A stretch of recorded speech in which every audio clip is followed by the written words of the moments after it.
Welcome to the Crazy Hat Chemist. So here we are in Scientific Measurements Unit, the 4th video. Bam! So today we're talking about the proper reading of a meniscus. So make sure you review the previous video so that you'll understand what exactly a meniscus is. So here we go.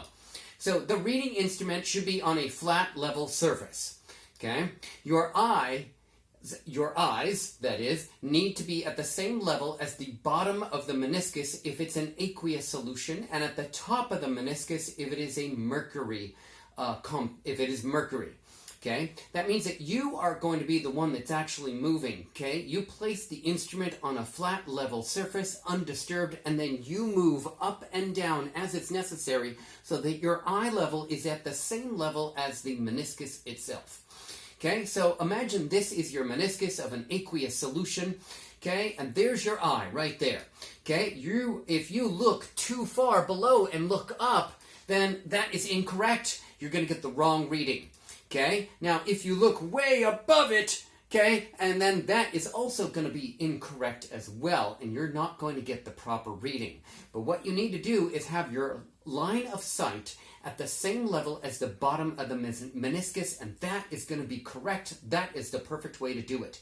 Okay? All right, good.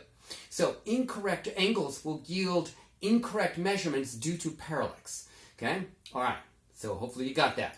Now, we're going to practice a few of these here. So the first thing that we need to do is we need to determine the interval of that measuring device. And hopefully you can see here, we got a 17 and we got a 19 that's labeled as far as the numbers. Then there's some little lines in between there, and then a larger line that's longer. That larger line that's longer is going to be 18. So that's in between the 17 and the 18. And then you're going to count the number of lines in between the 17 and the 18.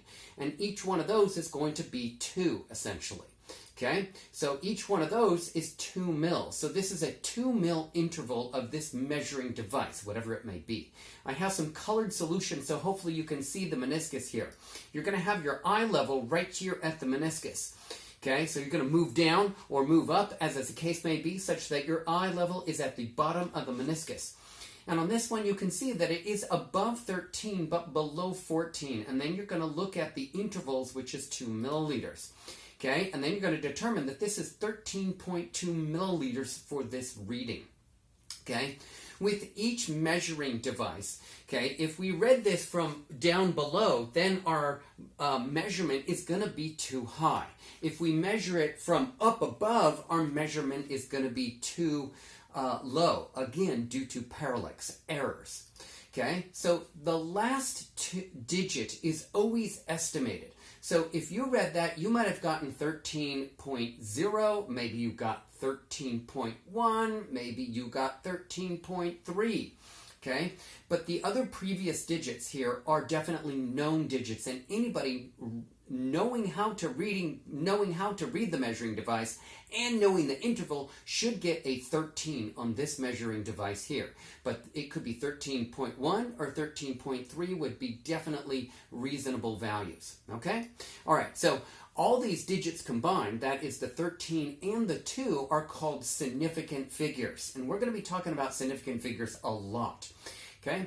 All right, so another proper reading of a meniscus. This is a mercury thermometer, as you can see with that background. We're going to try to draw a line right there, an imaginary line, okay? And we're going to make sure that our eye level now is at the top of this meniscus, okay? And there is our line. And this is going to be 27.8 degrees. Okay, hopefully everybody got something very similar to that. Everybody should be getting 27, but it might be a little bit above or below the 0.8. Okay, that's 27.7 or 27.9 would be very valid numbers. Okay, here's another one for you to try out. Okay, again, try to determine what that interval is, figure out what that interval is, and then figure out where that bottom of that meniscus is. Here's the bottom of that meniscus, and then we're going to draw that line with that arrow, and that is going to be 4.71 milliliters.